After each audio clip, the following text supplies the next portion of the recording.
Hello friends, welcome to Nidhiman classes. और आज का हम टॉपिक लेने जा रहे हैं दैट इज न्यूक्लियस। न्यूक्लियस क्या है? न्यूक्लियस जो है वो पूरे सेल का कंट्रोलिंग सेंटर है।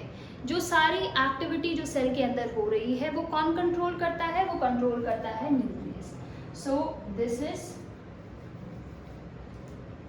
Controlling centre.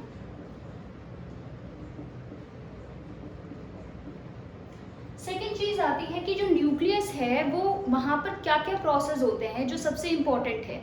पहला प्रोसेस होता है रेप्लिकेशन का, ट्रांसक्रिप्शन का,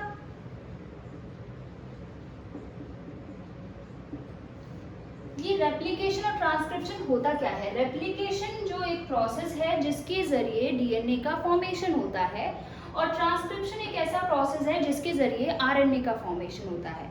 और जो प्रोटीन सिंथेसिस होता है वो होता है साइटोप्लाज्म में, न्यूक्लियस के अंदर एब्सेंट होता है, न्यूक्लियस के अंदर वो चीज़ नहीं प्रेजेंट होती। अब जो भी आरएनए जरूरी होता है किसके लिए? प्रोटीन के सिंथेसिस के लिए, वो कहाँ पर फॉर्म होता है? वो फॉर्म होता है न्यूक्लियस में, और फिर उसका ट्रांसफर होता है कहाँ पर? साइटोप्लाज्म में, जो कि साइट है प्रोटीन सिंथेसिस की। तो न्यूक्लियस जितने भी इंपॉर्टेंट प्रोसेसेस है, रेप्लिकेशन हो गया, ट्रांसक्रिप्शन हो गया, प्रोटीन का सिंथेसिस हो गया जिसको ट्रांसलेशन कहते हैं, उसके लिए जो आरएनए जरूरी है वो सारे कहाँ पर हो रहे हैं? न्यूक्लियस के अंदर हो रहे हैं। अब इसका स्ट्रक्चर देख लेते हैं। सपोज दिस इज सेल, ये सेल है, सेल के अंदर न्यूक्लियस प्रेजेंट है। अब मुझे सिर्फ डिस्क्रिप्शन किसका देना है? न्यूक्लियस का, तो मैं सिर्फ न्यूक्लियस के बारे में यहाँ पर बताऊंगी। अब ये जो सेल जो मैंने बनाया था that is the plasma membrane, यहाँ पर क्या था? साइटोप्लाज्म था। अब अगर हम न्यूक्लियस के स्ट्रक्चर की बात करें तो देखते हैं कैसा स्ट्रक्चर न्यूक्लियस का होता है। ये डबल मेम्ब्रेन होता है। जो भी इंपॉर्टेंट पॉइंट है यहाँ पे मैं मेंशन करते जा रही हूँ कि ये डबल मेम्ब्रेन है। जैसे मैंने आपको माइटोकॉन्ड्रिया की जब बात की थी उस टाइम पर भी मैंने बताया था कि माइटोकॉन्ड्रिया क्या है? डबल मेम्ब्रेन स्ट्रक्चर है। उसी तरीके से न्यूक्लियस भी डबल मेम्ब्रेन है।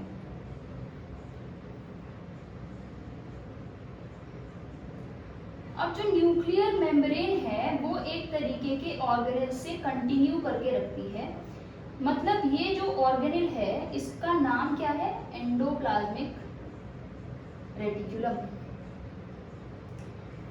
कुछ जो मेम्ब्रेन है वो यहाँ पर ये इसका जो अंदर का स्पेस है वो इसके साथ जो आउटर मेम्ब्रेन है उसके साथ कंटिन्यूएशन में रहता है। ये एंडोप्लाज्मिक रेटिकुलम मैं बता रही हूँ, इसके साथ साथ यहाँ पर भी कुछ कंटिन्यू मैं बनाकर दिखा देती हूँ। ठीक है, ये न्यूक्लियस है। यहाँ पर इसके अंदर ही प्रेजेंट होता है क्या? न्यूक्लियोलस। जो मेम्ब्रेन्स होती हैं, पहले मेम्ब्रेन्स की बात करते हैं, उसके बाद इसके अंदर क्या प्रेजेंट होता है उसके बाद देखेंगे। तो ये वाली जो मेम्ब्रेन होती है इसको कहते हैं आउटर मेम्ब्रेन,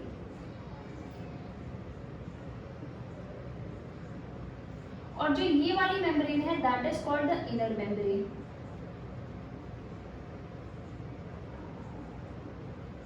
उसके बाद जो यहाँ पर इन दोनों के बीच में स्पेस है, ये वाला स्पेस, दिस स्पेस, ये वाला स्पेस, ये वाला स्पेस, यहाँ पर क्या है? न्यूक्लियर पोर कॉम्प्लेक्स है। न्यूक्लियर पोर कॉम्प्लेक्स का क्या रोल होता है? इस स्पेस के थ्रू साइटोप्लाज्म से कोई भी मैक्रोमोलेक्यूल न्यूक्लियस के अंदर आ सकता है और इससे बाहर भी जा सकता है। तो ये रोल होता है किसका? न्यूक्लियर पोर कॉम्प्लेक्स का। तो मैं मेंशन कर देती हूँ, इसका नाम क्या है? Nuclear pore complex. ये इंपॉर्टेंट है बहुत। इसका भी स्ट्रक्चर मैं बताऊंगी। ये जो यहाँ पर मैंने मेंशन किया है एक स्ट्रक्चर, इसका नाम है न्यूक्लियोलस। न्यूक्लियोलस से रिलेटेड भी क्वेश्चन पूछे गए हैं कि न्यूक्लियोलस का फंक्शन क्या होता है। इसके फंक्शन से रिलेटेड क्वेश्चन पूछा गया है। मैं थोड़ा सा डिटेल में इसको बाद में बताऊंगी जब मैं राइबोसोम कवर कर दूंगी, क्योंकि न्यूक्लियोलस का जो फंक्शन है वो आरएनए की सिंथेसिस में होता है, प्लस राइबोसोम की असेंबली में होता है, तो तब क्लियर होगा ये न्यूक्लियोलस। उसके बाद आता है कि इसके अंदर क्या प्रेजेंट रहता है। यहाँ पर एक तरीके का मेशवर्क होता है ताकि ये जो स्ट्रक्चर है न्यूक्लियस डबल मेम्ब्रेन जो है वो एक तरीके से इंटैक्ट रहे, हिले ना, एक स्ट्रक्चर इसको प्रोवाइड करता है, एक जाल की तरह प्रेजेंट रहता है। और इसको क्या कहते हैं, इसको कहते हैं न्यूक्लियर लेमिना। क्या इसका नाम होता है, पूरे के पूरे न्यूक्लियस में ये प्रेजेंट होता है, इसका क्या नाम होता है, this is called nuclear lamina. कैसे बना रहता है ये, जो न्यूक्लियर लेमिना होता है वो एक तरीके की प्रोटीन से बनता है, दैट इज कॉल्ड लेमिन्स।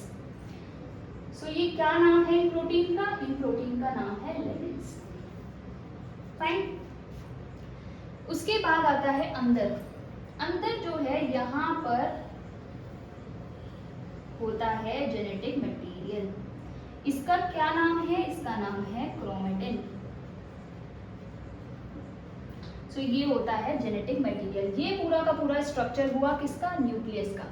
सो यहाँ पर अब जो मैंने यहाँ जो आउटर मेम्ब्रेन को कंटिन्यू करके दिखाया है एक स्ट्रक्चर के साथ, इसका क्या नाम है, ये है एंडोप्लाज्मिक रेटिकुलम। क्या नाम है इसका, इसका नाम है एंडोप्लाज्मिक रेटिकुलम। ये जो एंडोप्लाज्मिक रेटिकुलम है इसके ऊपर राइबोसोम प्रेजेंट रहते हैं।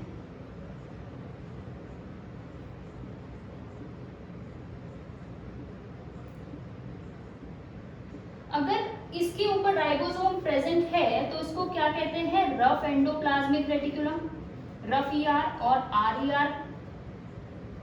अगर ये एंडोप्लाज्मिक रेटिकुलम इसके ऊपर राइबोसोम एब्सेंट होते हैं तो इसको क्या कहते हैं, स्मूथ एंडोप्लाज्मिक रेटिकुलम। सो इसको तब कहते हैं एसईआर। जो ये रफ एंडोप्लाज्मिक रेटिकुलम है इसका जो रोल होता है वो प्रोटीन बनाने में होता है, और जो एसईआर होता है इसका रोल होता है लिपिड का फॉर्मेशन करने में, और इसका क्या होता है, प्रोटीन बनाने में। तो इनके दो इम्पॉर्टेंट फीचर यहाँ पर, ये जो एसईआर है इसका क्वेश्चन पूछा गया है कि जो स्मूथ एंडोप्लाज्मिक रेटिकुलम है उसका रोल क्या है, उसका फंक्शन क्या है। तो उसका फंक्शन क्या है, उसका फंक्शन है लिपिड का फॉर्मेशन। तो ये मैंने पूरा का पूरा स्ट्रक्चर न्यूक्लियस का आपको बता दिया है कि जो न्यूक्लियस है उसकी डबल मेम्ब्रेन होती है, एक आउटर मेम्ब्रेन होती है, एक इनर मेम्ब्रेन होती है। इन दोनों मेम्ब्रेन के बीच में कहीं कहीं पोर्स होते हैं। इन पोर को क्या कहते हैं, न्यूक्लियर पोर कॉम्प्लेक्स, और ये बने रहते हैं न्यूक्लियोपोरिन से। अगर आपने मेरी वीडियो बहुत ध्यान से देखी होगी तो मैंने पोरिन्स नाम की प्रोटीन के बारे में डिस्कस किया था जब मैं प्लाज्मा मेम्ब्रेन बता रही थी। ये जो पोरिन्स होती हैं वो होती है ट्रांस मेम्ब्रेन प्रोटीन, मतलब इंटीग्रल प्रोटीन। तो यहाँ पर जो प्रोटीन रोल प्ले कर रही है, एक तरीके का पोर फॉर्म कर रही है, यहाँ पर ये है प्रोटीन न्यूक्लियोपोरिन्स। ओके, सो ये हुआ स्ट्रक्चर पूरा का पूरा किसका, न्यूक्लियस का। फाइन। सेकेंड चीज हम करते हैं बात न्यूक्लियर पोर कॉम्प्लेक्स की।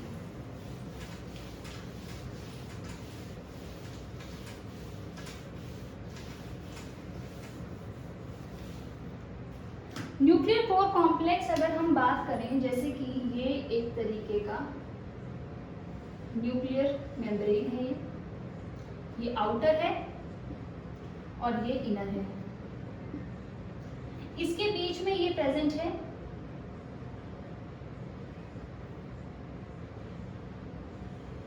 फाइन। इसके बीच में जो मैंने पोर दिखाया था, अगर हम इसको गोल करके देखें और एक पोर यहाँ पर इसको सिर्फ वाइड जूम करके दिखाया हुआ है, तो यहाँ पर एक कॉम्प्लेक्स बनता है। इस कॉम्प्लेक्स के अंदर, न्यूक्लियर पोर कॉम्प्लेक्स के अंदर 8 स्पोक्स होते हैं, 8 स्पोक्स आर देयर। ये कैसा एक स्ट्रक्चर है कि जैसे कि ऐसा एक स्ट्रक्चर यहाँ पर फॉर्म होता है। ये यहाँ पर सेंट्रल कैनाल, इसके नीचे यहाँ पर एक और कैनाल प्रेजेंट रहता है।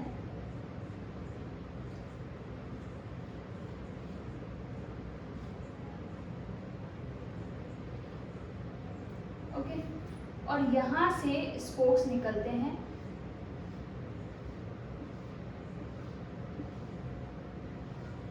और ये एक तरीके का यहाँ पर ऐसा स्ट्रक्चर न्यूक्लियर कोर कॉम्प्लेक्स का होता है। ये सिर्फ मैं आपको डिटेल इसलिए बता रही हूँ ताकि आपको क्लियर अंडरस्टैंडिंग हो कि न्यूक्लियर कोर कॉम्प्लेक्स ऐसा होता है। तो जैसे 4 स्पोक्स यहाँ पर है वैसे ही 4 यहाँ पर प्रेजेंट रहते हैं और ये एक बास्केट का तरीके का स्ट्रक्चर फॉर्म करती है। ये मैं क्या इसमें बताना चाह रही हूँ, सपोज हम एक बॉल अगर लें, उसको कट करें और उसको ऐसे करके देखें तो ये इस तरीके का स्ट्रक्चर यहाँ पर फॉर्म हो रहा है। सो ये 8 स्पोक्स एक बास्केट की तरह का स्ट्रक्चर फॉर्म करते हैं और इसके थ्रू यहाँ से जो है प्रोटीन जो है अंदर आता है या यहाँ से बाहर जाता है। अब किस तरीके के मॉलिक्यूल, किस तरीके के आयंस इसके थ्रू जा सकते हैं? ऐसे मैक्रो मॉलिक्यूल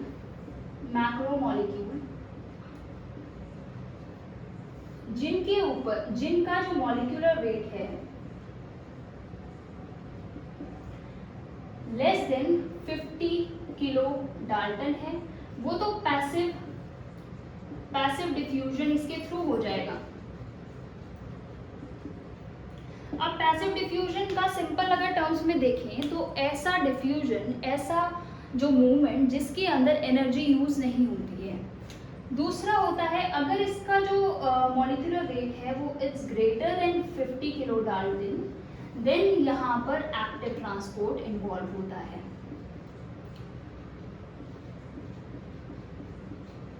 ये एक्टिव ट्रांसपोर्ट में एटीपी की जरूरत होती है, एनर्जी लगती है और यहाँ पर एटीपी रिक्वायर्ड नहीं है। ये पूरा का पूरा मैंने आपको बताया। न्यूक्लियस का स्ट्रक्चर मैंने पहले बताया, फिर उसके बाद न्यूक्लियर पोर कॉम्प्लेक्स। अब ये जो न्यूक्लियर पोर कॉम्प्लेक्स है वो कुछ तरीके की ओके, ये यहाँ पर क्लियर हो गया है कि न्यूक्लियर पोर कॉम्प्लेक्स का स्ट्रक्चर कैसा होता है और किस तरीके के मॉलिक्यूल इसके थ्रू पास हो सकते हैं। अब ले लेते हैं कुछ क्वेश्चंस जो इससे पूछे गए हैं। एक बहुत ही बेसिक सा क्वेश्चन आया हुआ है कि कौन सा organelle, which organelle is not found in the non living cell. तो उसका आंसर क्या होगा? Nucleus. Nucleus non living cell में एब्सेंट होगा। ये हुआ कि नॉन लिविंग सेल में न्यूक्लियस एब्सेंट होता है। फिर जो ये हर्टविग नाम के साइंटिस्ट हैं, हर्टविग, इन्होंने क्या डिस्कवरी की? इन्होंने ये कहा कि जो जेनेटिक मटेरियल है सेल का वो किस में प्रेजेंट रहता है? वो प्रेजेंट रहता है with in the nucleus. Genetic hereditary material जो है सेल का वो कहाँ प्रेजेंट रहता है? That is present in the nucleus. ये कहने वाले साइंटिस्ट थे हर्टविग। ओके, उसके बाद आता है ये, यहाँ पर न्यूक्लियस टॉपिक कंप्लीट होता है। मैंने आपको पूरा अच्छे से क्लियर कर दिया है, इसका स्ट्रक्चर भी, न्यूक्लियर कोर कॉम्प्लेक्स भी और सारी चीज़ें जो क्वेश्चन इससे पूछे गए हैं वो भी। नेक्स्ट टॉपिक लेकर चलते हैं। अब वो होगा राइबोसोम।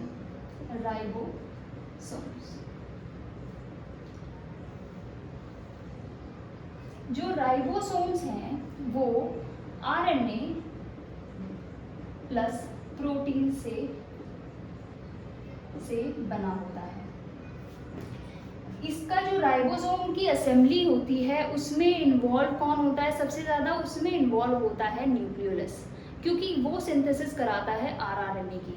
अब यहाँ पर बेसिकली कौन सा आरएनए होता है? आरआरएनए। राइबोसोम को पढ़ने से पहले हमें पता होना चाहिए कि आरएनए क्या है। राइबो न्यूक्लिक एसिड, ये एक न्यूक्लियोटाइड न्यूक्लियोटाइड है। मतलब क्या होता है न्यूक्लियोटाइड का? Sugar plus phosphate plus nitrogenous base, ये तीनों से मिलकर क्या बनते हैं? न्यूक्लियोटाइड। और आरएनए क्या है? एक न्यूक्लियोटाइड है। यहाँ पर जो शुगर प्रेजेंट होती है उसका नाम है राइबोज शुगर, और जो नाइट्रोजिनस बेस होते हैं ये 4 होते हैं, adenosine, guanine, cytosine and uracil. अब यहाँ पर एक, अगर हम डीएनए हम बहुत बार पढ़ते आए हुए हैं, और आरएनए और डीएनए में डिफरेंस होता है। जो डीएनए है वो एक डबल स्टैंडर्ड फॉर्म में पाया जाता है और ये सिंगल स्टैंडर्ड फॉर्म में मिलता है। इसमें राइबोज शुगर प्रेजेंट होती है, उसमें डीऑक्सी राइबोज शुगर प्रेजेंट होती है, और यहाँ पर यूरेसिल की जगह, सॉरी ये यूरेसिल है, यूरेसिल की जगह डीएनए के अंदर क्या प्रेजेंट होता है? थाइमीन नाइट्रोजिनस बेस होता है। और राइबोज शुगर की जगह डीएनए में कौन सी शुगर होती है? Deoxy ribose. सो यहाँ पर ये मैंने बताया आरएनए के बारे में। आरएनए जो है वो 3 तरीके का होता है, आरआरएनए, टीआरएनए और एमआरएनए। जो ये वाला आरएनए होता है इसका रोल होता है, ट्रांसक्रिप्शन होता है इसका न्यूक्लियस के अंदर, और ये इंफॉर्मेशन किस तरीके की प्रोटीन, कौन सी प्रोटीन बननी है न्यूक्लियस से, साइटोप्लाज्म में ये इंफॉर्मेशन लेकर आएगा, और ये जुड़ता है स्मॉल सब यूनिट से राइबोसोम की। मैं बताऊंगी स्मॉल सब यूनिट क्या है राइबोसोम की। तो ये एक तरीके का मैसेंजर आरएनए है जो कि इंफॉर्मेशन को लेकर आता है न्यूक्लियस से साइटोप्लाज्म में। दूसरा है आरआरएनए, जो कि राइबोसोम में इसका बहुत इंपॉर्टेंट रोल है, और ये राइबोसोम के स्ट्रक्चर में रोल प्ले करता है, राइबोसोम में इसका रोल है। अब जो इसको बहुत ही ज़्यादा, यहाँ पर एक क्वेश्चन भी मैंने मेंशन किया हुआ है कि जो सबसे स्टेबल आरएनए है वो कौन सा है? तो ये सबसे स्टेबल आरएनए है, क्योंकि ये सेल के अंदर बहुत लंबे टाइम तक बना रहता है, और ये जो दोनों आरएनए हैं, एमआरएनए एंड टीआरएनए, जब जरूरत पड़ती है जब ही ये फॉर्म होते हैं, उसके बाद जल्दी ही डिस्ट्रक्ट हो जाते हैं। जो टीआरएनए है उसको सॉल्युबल आरएनए भी कहते हैं। आरएनए इसका क्या काम होता है? ये एक स्पेसिफिक अमाइनो एसिड को लेकर आता है ताकि जो पॉलीपेप्टाइड चेन है वो फॉर्म हो सके। सो ये तीनों आरएनए मैंने आपको बताए। आरआरएनए कहाँ रोल प्ले करता है? राइबोसोम में रोल प्ले करता है।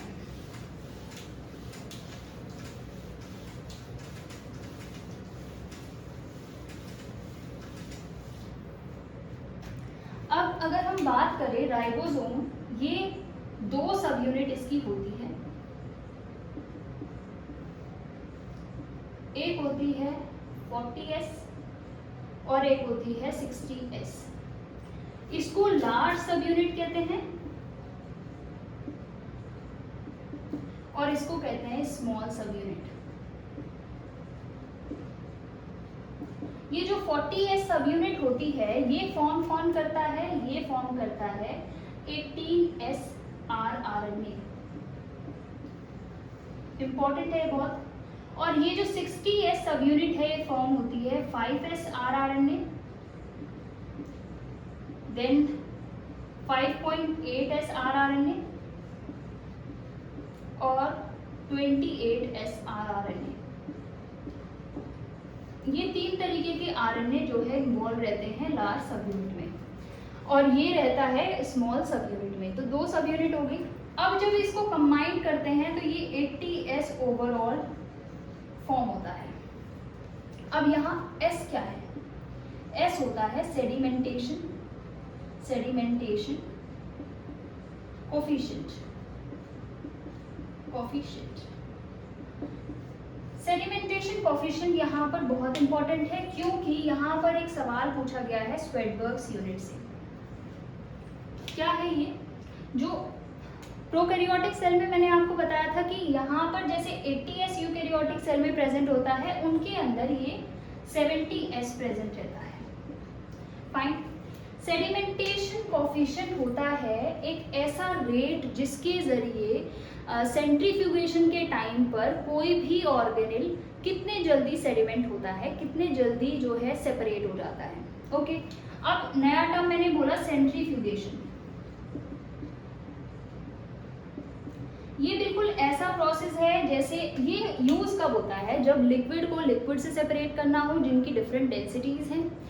दूसरी चीज, अगर लिक्विड को सॉलिड से सेपरेट करना हो, जैसे कि हम बटर निकालते हैं किससे, जो कर्ड है, तो लिक्विड अलग हो जाता है और बटर अलग हो जाता है। तो उसी तरीके से ये सेंट्रीफ्यूगेशन यहाँ पर रोल प्ले करता है, और ये जो इसकी यूनिट होती है वो होती है सेकेंड।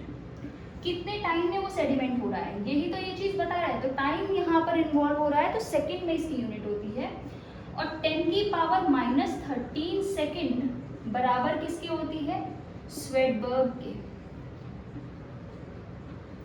तो यहाँ पर क्वेश्चन आया हुआ है कि स्वेडबर्ग यूनिट किसकी यूनिट है। स्वेडबर्ग यूनिट जो है वो सेडिमेंटेशन कॉफिशिएंट है, और ये यूनिट है किसकी, सेडिमेंटेशन कॉफिशिएंट की। ठीक है, तो ये मैंने आपको बताया ये 80। अब ये बात है कि ये 40s है, ये 60s है, तो अगर हम इसको ऐड कर देते हैं तो ये 100s होना चाहिए, लेकिन ये गलत होगा। क्यों गलत होगा, ये 80s होता है। क्यों होता है ये, कि जब हम अलग अलग करके स्मॉल सब यूनिट और लार्ज सब यूनिट का सेडिमेंटेशन कॉफिशिएंट देखते हैं तो वो ये आता है। अगर हम दोनों को कंबाइन करके देखते हैं तो ये आता है, ना कि ये। फाइन, ये हो गया राइबोसोम का स्मॉल सब यूनिट, लार्ज सब यूनिट। ओके, अब इससे जो राइबोसोम है इसका स्ट्रक्चर मैं बना देती हूँ। क्या इसका स्ट्रक्चर होता है,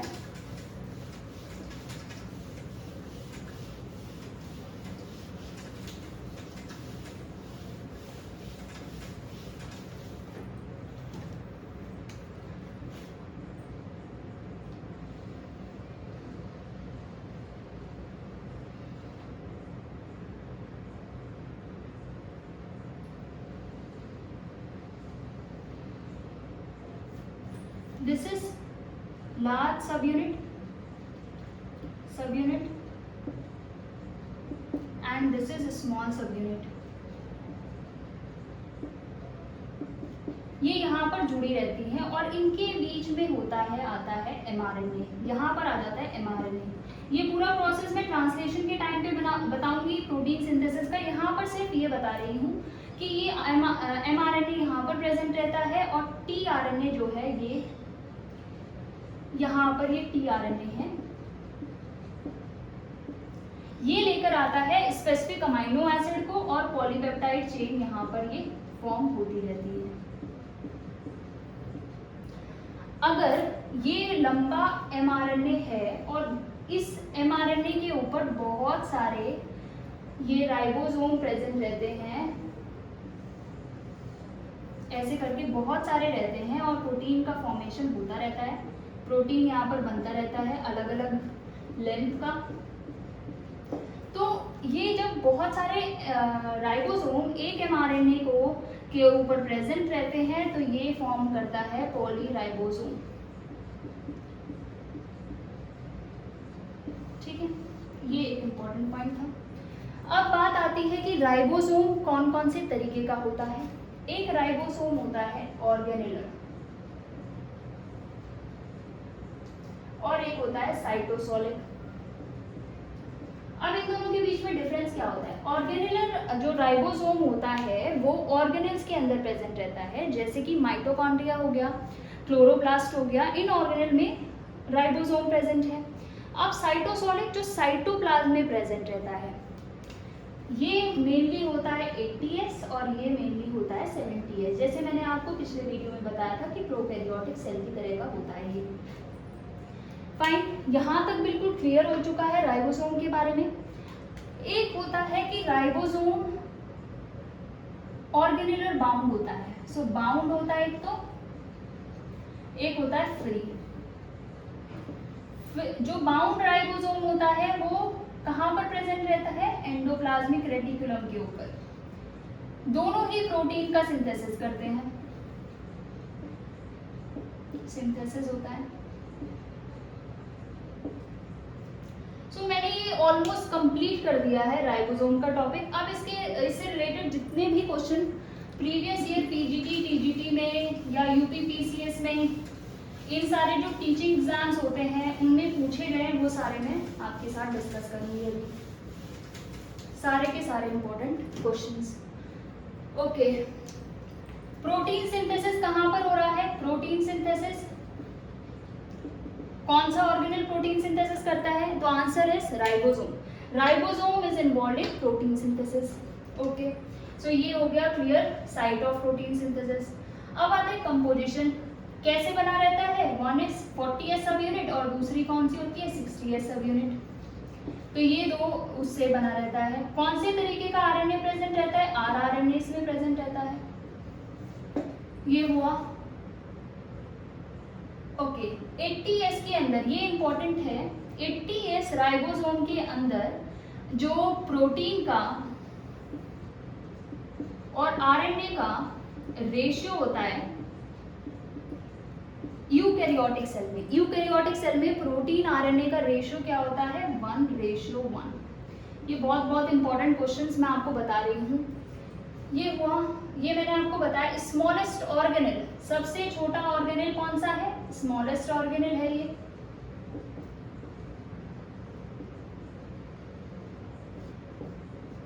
ठीक है, राइबोसोम। अब राइबोसोम, जैसे मैंने आपको इसका स्ट्रक्चर बताया था, it is not bounded by the plasma membrane.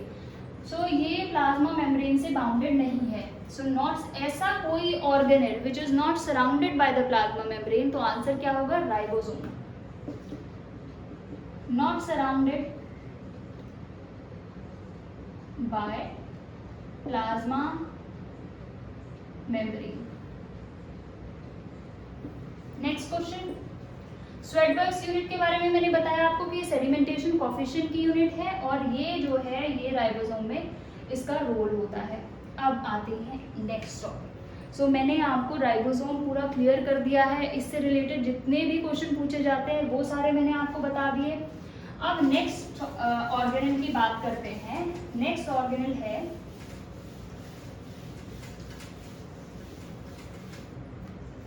Lysosome.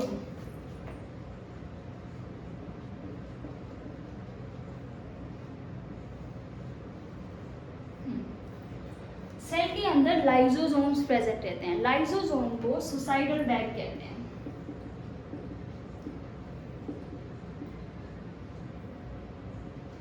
इसका जो ये नाम पड़ा है आपको समझ आ जाएगा जब मैं आपको लाइसोसोम पूरा क्लियर बताऊंगी, सारे पॉइंट्स इसके बताऊंगी कि इसको सुसाइडल बैग क्यों कहते हैं। अब आगे देखिए कि ये सवाल पूछा गया है कि कौन सा ऑर्गेनेल सेल के अंदर सुसाइडल बैग कहलाता है? That is lysosome. लाइसोसोम होता है। ओके, फिर उसके बाद आता है इसके अंदर जो लाइसोसोम है उसके अंदर जो पीएच है वो होता है 5 के बराबर, मतलब कि एसिडिक पीएच होता है। फिर नेक्स्ट चीज, हाइड्रोलेजेस इसमें प्रेजेंट होते हैं। अब ये हाइड्रोलेजेस क्या होते हैं? हाइड्रोलेजेस एक तरीके के एंजाइम्स है जो ब्रेक डाउन करते हैं मॉलिक्यूल का by the help of water. Water की मदद से ब्रेक डाउन करते हैं मॉलिक्यूल का, हाइड्रोलेजेस कहलाते हैं। और इसका जैसे कि लाइपेजेस, प्रोटीएजेस और बहुत सारे हैं, ये इस तरीके के हाइड्रोलेजेस इसमें प्रेजेंट रहते हैं लाइसोसोम में। ये क्या करते हैं? ये इनगल्फ करके उसको डाइजेस्ट करने का काम करते हैं, जो भी कंटेंट इसके अंदर आता है। कैसे आता है वो मैं आपको बताऊंगी। यहाँ तक हुआ लाइसोसोम का। नेक्स्ट आता है कि कौन सा ऑर्गेनेल लाइसोसोम को प्रोड्यूस करता है। So lysosomes are produced by Golgi bodies. Golgi bodies इसको प्रोड्यूस करती है लाइसोसोम को। सो ये भी इंपॉर्टेंट क्वेश्चन है। इसके इतने सारे क्वेश्चन पूछे गए हैं इस टॉपिक से, जो भी पूछे गए हैं वो मैं सारे आपको एक्सप्लेन कर रही हूँ। उसके बाद जैसे कि एग्जिबिट, ये वाले पॉइंट में आपको जब इसका रोल मैं बताने वाली हूँ। अब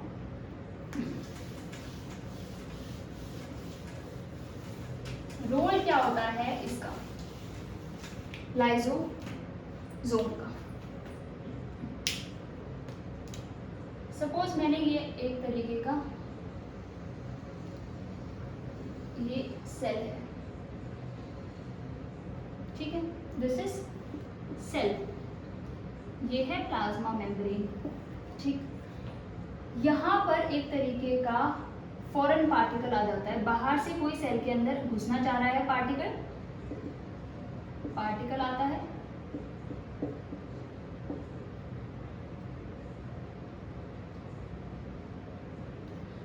फिर ये एक तरीके का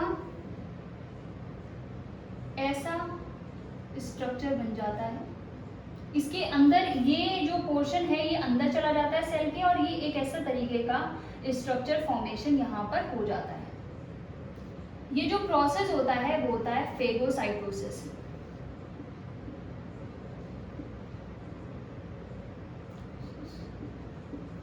जो लाइसोसोम है वो दो तरीके की फेजी करता है, दो तरीके की ईटिंग करता है, डिवोर का काम होता है, मतलब जो खाने का काम होता है उसका दो तरीके का होता है। एक होता है हिट्रोफेजी, खाने से मेरा मतलब है कि वो डाइजेस्ट कर रहा है, सेल जो भी कंटेंट उसके अंदर आता है एंजाइम के जरिए उसको डाइजेस्ट कर देता है, खत्म कर देता है, डिग्रेड कर देता है, ठीक है। फिर आता है दूसरा ऑटोफेजी। ऑटोफेजी का मतलब होता है जब खुद के ही सेल ऑर्गेनेल जब वो काम करना बंद कर जाते हैं, वो जाकर लाइसोसोम से जुड़ जाते हैं और वहां पर उनका डाइजेशन हो जाता है और वो खत्म हो जाते हैं। जब डाइजेस्ट हो जाते हैं कंप्लीटली, कुछ मॉलिक्यूल्स बचते हैं, वो फिर बाद में सेल के अंदर यूज हो जाते हैं। तो ये प्रोसेस होता है। ऑटो का मतलब होता है जब सेल्फ कोई चीज हो रही है, तो सेल के खुद के जो ऑर्गेनेल है वो ऑटोफेजी में डाइजेस्ट हो जाते हैं। हिट्रोफेजी का मतलब होता है कोई आउटर पार्टिकल, जैसे कि यहाँ पर एक फॉरेन पार्टिकल आया है फेगोसाइटोसिस में, ये वाला जो बॉडी बना है फेगोसोम इसको कहते हैं, ये है लाइसोसोम, ये इसके साथ जुड़ जाएगा, और ये जो इसका कंटेंट है इसके अंदर चला गया, यहाँ पर हाइड्रोलाइसिस है, ये इसको खत्म कर देगा, इसको डाइजेस्ट कर देगा। तो ये क्या बनाएगा, फेगोलाइसोसोम, क्योंकि ये फेगोसोम जाकर जुड़ गया है किसके साथ, लाइसोसोम के साथ। अब आता है कुछ जो फ्लूइड पार्टिकल होते हैं ना, वो भी इसी तरीके से, जैसे ये वाला जो पोर्शन बना है सेल के अंदर, ये पिंड हो जाएगा अंदर, और ये पूरा का पूरा जो पार्ट है वो अंदर की तरफ फॉर्म हो जाएगा ऐसे।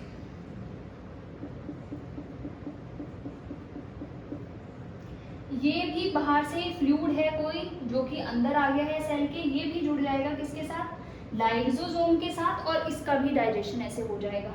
ये जो यहाँ पे प्रोसेस हो रहा है वो होता है पिनोसाइटोसिस। अब ये जो फेगोसाइटोसिस है और पिनोसाइटोसिस है, इनके बीच में डिफरेंस होता है, इसको कहते हैं, ये वाला तो होता है सॉलिड फॉरेन पार्टिकल अगर अंदर आ रहा है, यहाँ पर होता है जो फ्लूइड कंटेंट है अंदर आ रहा है, ये मेन डिफरेंस होता है इन दोनों के बीच में। अब आता है फेगोफोर, या यहाँ पर ये जो प्रोसेस होता है वो होता है ऑटोफेजी। ऑटोफेजी कैसे होता है, सपोज एक तरीके की डबल मेम्ब्रेन लेयर यहाँ पर होती है और ये कोई ऑर्गेनेल है जो कि डिग्रेड हो चुका है, ये कप शेप्ड स्ट्रक्चर यहाँ पर फॉर्म कर लेगी। थोड़े टाइम के बाद ये कप शेप्ड स्ट्रक्चर जो है वो पूरा का पूरा एक ऐसा स्ट्रक्चर बना लेगा।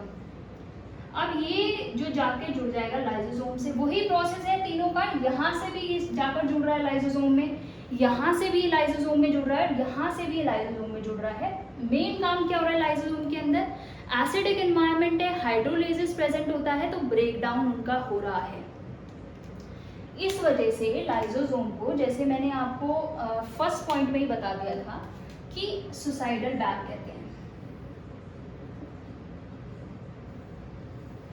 बैग क्यों कहते हैं, मैंने आपको बहुत क्लियरली एक्सप्लेन कर दिया है कि क्यों कहते हैं इसको सुसाइडल बैग। फाइन। अब आती है बात कि जो लाइसोसोम है वो पॉलीमॉर्फिज्म शो करता है। तो ये भी क्वेश्चन है, which of the following organelle, कौन सा इनमें से ऑर्गेनेल है जो पॉलीमॉर्फिज्म शो करता है।